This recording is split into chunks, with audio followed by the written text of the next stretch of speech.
Hello everyone, नमस्कार। JEE main 2026 result आने के बाद टॉप 2.5 लाख बच्चे जो कि जेईई एडवांस एग्जाम के लिए क्वालिफाई हुए हैं, जिनमें से अलग अलग कैटेगरी अकॉर्डिंग अलग अलग स्टूडेंट्स नंबर्स में ज्यादा हैं।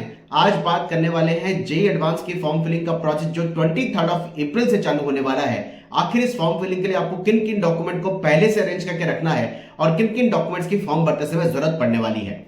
सारे स्टूडेंट जो जेईई एडवांस के एग्जाम के लिए एलिजिबल हुए हैं, उनके पास अपनी 10th की ओरिजिनल मार्कशीट होनी चाहिए। 10th की ओरिजिनल मार्कशीट स्कैन होकर अपलोड होती है, जो कि डेट ऑफ बर्थ यूज या डेट ऑफ बर्थ प्रूफ के लिए यूज आती है।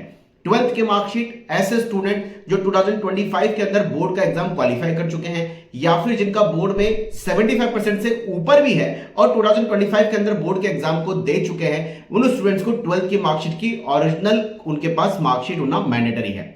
वो बच्चे जो 2026 के अंदर बोर्ड का एग्जाम दे रहे हैं, कुछ बच्चों के रिजल्ट्स बोर्ड के आ चुके हैं, अगर उनके पास इंटरनेट वाली मार्कशीट है वो उसको भी यूज कर सकते हैं। जिन बच्चों के बोर्ड का एग्जाम का रिजल्ट भी आना बाकी है, उनको 12th की मार्कशीट की नीड नहीं है। अगर आप 2026 में 12th का एग्जाम दे चुके हैं और आपकी मार्कशीट आपके पास इंटरनेट पे अवेलेबल है, आप उसको लगाना चाहें तो आप लगा सकते हैं। अदरवाइज आपके फॉर्म में अगर आपने अपेयरिंग 2026 करके फॉर्म को भरा है, जो इस साल 2026 में एग्जाम बच्चे दे रहे हैं, उन्होंने 2026 अपेयरिंग करके फॉर्म को भरा होगा, उनको 12th की मार्कशीट की जरूरत नहीं है।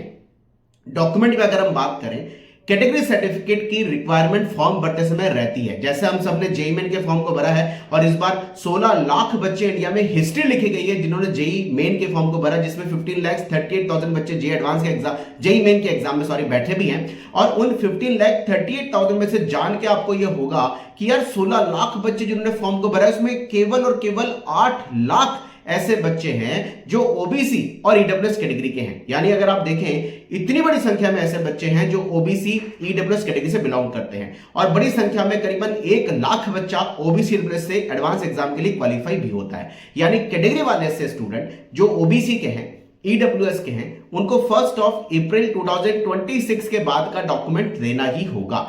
अगर आप ओबीसी के हैं, ईडब्ल्यूएस के हैं, आपके पास 1 अप्रैल 2026 के बाद का डॉक्यूमेंट नहीं है, तो जेईई एडवांस के इंफॉर्मेशन बुलेटिन में पेज नंबर 106, 107 और 108 पर एक डॉक्यूमेंट दिया हुआ है जो कि डिक्लेरेशन फॉर्मेट में है, जिसमें क्लियर मेंशन है कि अभी हमारे पास में ओबीसी या ईडब्ल्यूएस का सर्टिफिकेट 1 अप्रैल 2026 के बाद का नहीं है, इसलिए ये डिक्लेरेशन भर के हम अपने फॉर्म को कंप्लीट कर लें। ये डिक्लेरेशन से आपको जोसा काउंसलिंग के पहले राउंड का अलॉटमेंट, जो कि जोसा काउंसलिंग 2 जून से चालू हो रही है, जोसा काउंसलिंग के पहले राउंड का अलॉटमेंट करीबन 14 जून के आसपास आएगा। तो पहले राउंड के अलॉटमेंट में ऑनलाइन रिपोर्टिंग तक का टाइम आपको जेईई एडवांस की फॉर्म फिलिंग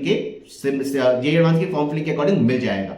यानी ध्यान से समझिए, अगर आप ओबीसी के हैं, ईडब्ल्यूएस के हैं, आपके पास में अगर 1 अप्रैल 2026 के बाद का डॉक्यूमेंट नहीं है, तो आप काउंसलिंग में पहले राउंड के अलॉटमेंट तक का आपको टाइम मिल जाएगा और आप उस समय सर्टिफिकेट को दे सकते हैं। इस डिक्लेरेशन फॉर्मेट से आप फॉर्म को कंप्लीट कर सकते हैं। तो बच्चों, अगर आप SC ST के हैं तो आपका जो सर्टिफिकेट परमानेंट सर्टिफिकेट होता है, यानी SC ST के बच्चों को एक ही बार सर्टिफिकेट बनवाना होता है। आप SC ST के हैं तो आपका परमानेंट कैटेगरी सर्टिफिकेट चल जाएगा, लेकिन अगर आप ओबीसी के हैं, ईडब्ल्यूएस के हैं, तो 1 अप्रैल 2026 के बाद का डॉक्यूमेंट आपको देना होगा। इसके अलावा कोई और डॉक्यूमेंट की रिक्वायरमेंट नहीं होती है। यानी बिल्कुल सिंपल से डॉक्यूमेंट है। 10th की मार्कशीट, 12th अगर 2025 में क्वालिफाई कर चुके हैं तो 2025 की बोर्ड की 12th की मार्कशीट, जो कि 70% की अटेंडेंस की एलिजिबिलिटी के लिए काम आती है या फिर टॉप 20% की एलिजिबिलिटी के लिए काम आती है, और आपके पास में किसी कैटेगरी से अगर आप बिलोंग करते हैं तो कैटेगरी सर्टिफिकेट आपके पास होना चाहिए। इसके अलावा कोई डॉक्यूमेंट की रिक्वायरमेंट नहीं होती है।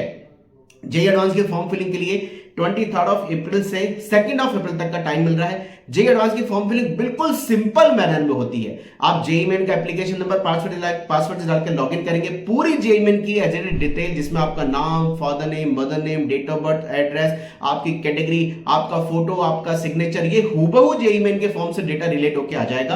केवल आपको सिटी और सेंटर भरने होते हैं, डॉक्यूमेंट स्कैन करके अपलोड करने होते हैं और फीस का पेमेंट करना होता है। जेईई एडवांस का फॉर्म फिलिंग का प्रोसेस बहुत सिंपल है। इन डॉक्यूमेंट्स को अरेंज करके रख लीजिए। कमेंट बॉक्स में जरूर लिखिए आपकी जेईई मेन में कितनी रैंक आई है। हम आपको बताएंगे कि जेईई मेन किस रैंक पर आपको कौन से NIT, TRIIT में क्या क्या ब्रांचेस मिल पाएगी। Wish all the best. नमस्कार, जय हनुमान।